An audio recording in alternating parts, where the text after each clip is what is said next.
የዛሬ 2 አመት ታቦር ተራራ ተክለን ነበር። ከኋላ የምታዩት ያኔ የተከልነው ችግኝ አሁን የደረሰ ያለ ዛፍ ሆኖ የሚታይ ነው። ታቦር ተራራ በጣም የሚያምር የሚያረጋጋ ከፍተኛ የሆነ የመንፈስ እርካታ ያለው ቦታ ነው።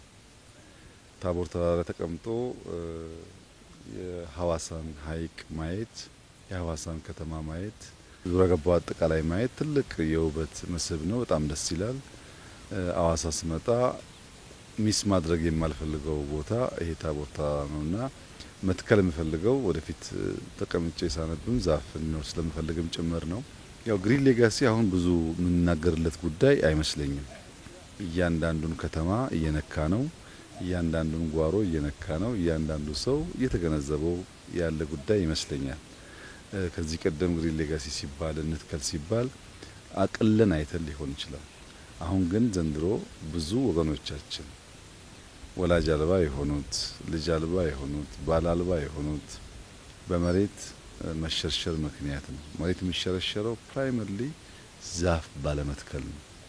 ዛፍ ከተከል እና ተራሮች ዛፍ ከተያዙ አይናዱም። ዛፉ ከሌላ ፍሬ እየተበላ መጨረሻ የወገን ህይወት ይቀጥፋል። ብዙ ቦታ ለኢትዮጵያ ውስጥ እዚህ ሲዳማን ጨምሮ ያደጋ አጋጥሞናል። መፍትሄው መትከል ነው። ኢትዮጵያ ሊተከልበት የሚገባ በጣም ሰፋፊ ቦታ አሁንም አለን። በቂ አይደለም የሰራ ነው። ከዚህ በላይ መስራት ይኖርብናል። ከሌሎች ሀገራት አንጻር የኛ ስራ አስደማሚ ነው። ዘንድሮ 40 ቢሊዮን እንደርሳለን።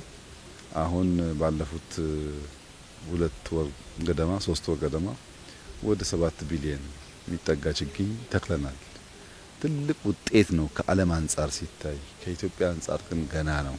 እኛ ፉክክራችን መሆን ያለበት ከራሳችን ስራ ጋር ነው እና የሚቀጥለው አርብ 600 ሚሊዮን ችግኝ እንተክላለን ብለን አቅደን ጀምረናል። ጂኦ ሬፈረንስ አለው። ችግኝ ተዘጋጅቷል። ቦታ ተለይቷል። በርካታ ቦታ ጉድጓድ ተቆፍሯል። ኢትዮጵያውያንን ለማሳካት ምን ይጎለናል? እኛ ከዚህ በላይ እንችላለን። የምንችለው ሀገራችንን ስለምንወድ፣ የምንችለው በጋራ መቆም ስለምንችል፣ የምንችለው አሁን ካልዘራን፣ አሁን ካልሰራን፣ አሁን ኢንቨስት ካላደረግን ልጆቻችን የከፋ ችግር ውስጥ ስለሚገቡ የኢንቫይሮንመንት ጉዳይ ዓለም እየተነጋገረበት ነው። በንግግር ግን አይፈታም፣ በተግባር ነው የሚፈታው። ብዙ ኮንፈረንስ፣ ብዙ ወሬ፣ ብዙ ስለዚያ ጉዳይ በመነጋገር ብቻ ሳይሆን ከምንናገረው ነገር በከፊልም ቢሆን አፈር ነክተን በመትከል መሆን አለበት። በየአመቱ በግሪን ሌጋሲ የሚደረግ ኮንፈረንስ ሲጀመር የመጀመሪያው ቀን እንኳን መሪዎች ችግኝ አይተክሉ። ስለ ችግኝ እያወሩ ችግኝ ሳይተክሉ ስብሰባ ጀምረው ችግኝ ሳይተክሉ አውርተው ይሄዳሉ። በዚያ መንገድ መፍትሄ አይመጣም። መፍትሄ ተግባር ነው። መፍትሄ ስራ ነው።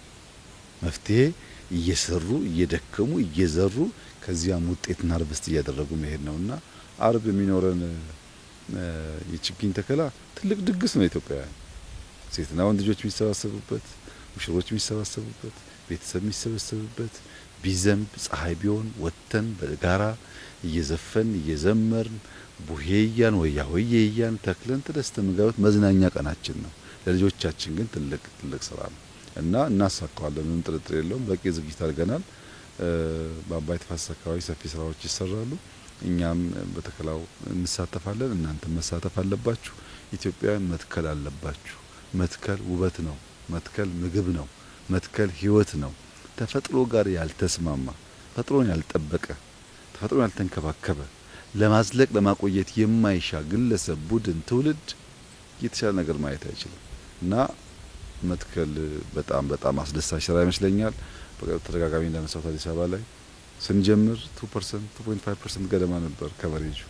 አሁን አዲስ አበባን ተመልከቱ፣ ጫካ የሆነ ኢትዮጵያውያን ሌላ ሰው መጥቶ ሀገራችን ሊቀይር ሊያለማልን አይችልም። የዚህ ሀገር ባለቤቶች እኛ ነን፣ የምንሰራትም እኛ ነን፣ የምናለማውም እኛ ነን። 10 ችግኝ ተክለን ከረካን፣ 10 ብሎክ ሰርተን ከረካን ሀገር ሊገነባ አይችልም። ኢትዮጵያ ትልቅ ሀገር ነው እና በሁሉም መስክ ድሎቻችንን መልቲፕላይ እያደረግን እያሰፋን መሄድ ያስፈልጋል።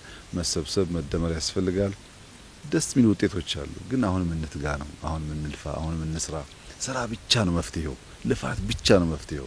በዚያ መንገድ ከሄን እንዳየነው ሁሉ ውጤት የሚገኝበት የበለጸገች ሀገር የምናይበት ለአፍሪካ ምሳሌ የምትሆን ሀገር የምናይበት ሁኔታ በጣም እየቀረበ መጥቷል። ለምሳሌ ኮሪደር ልማት በሚመለከት ብዙ ሀገራት እንዴት በ5 ወር 6 ወር እንዲህ ስራ ይሰራል የሚል ነገር በስፋት እየመጣ ነው። የኛ መልስ ገና አልጀመርንም። አሁን ለማስተማር ይበቃ ልምድ የለንም። ተማሪዎች ነን፣ አዳዲስ ሰራተኞች ነን። በደንብ በወጉ ሰርተን ትምህርት ከቀሰምን በኋላ እናካፍላቸዋለን ነው መልሳችን። እና እንስራ፣ እንጣር ውጤት እንድናመጣ። ሐዋሳ ከመጣችሁ ግን ታቦርን ሳትረግጡ ደግሞ አትመለሱ። በጣም ውብ ቦታ ስለሆነ በዚሁም ግብዣዬ ነው። እጅግ አድርጌ ያመሰግናለሁ። አርብ በጠዋት እንገናኝ። ሙሉ ቀን እንተክላለን። ማታ ላይ 600 ሚሊዮን ችግኝ ተክለን ለዓለምም ለአፍሪካም ለኛ ለኢትዮጵያውያንም የሚያስተምር ነገር እንደምንፈጽም ተስፋ አደርጋለሁ። እንግዲህ የዛሬውን ጅማሮ ለዛ እንደ መንደርደሪያ እንደ መግቢያ ይወሰድ። ዋናው ስራችን ግን አርብ ይሆናል ለማለት እወዳለሁ። እጅግ አድርጌ አመሰግናለሁ።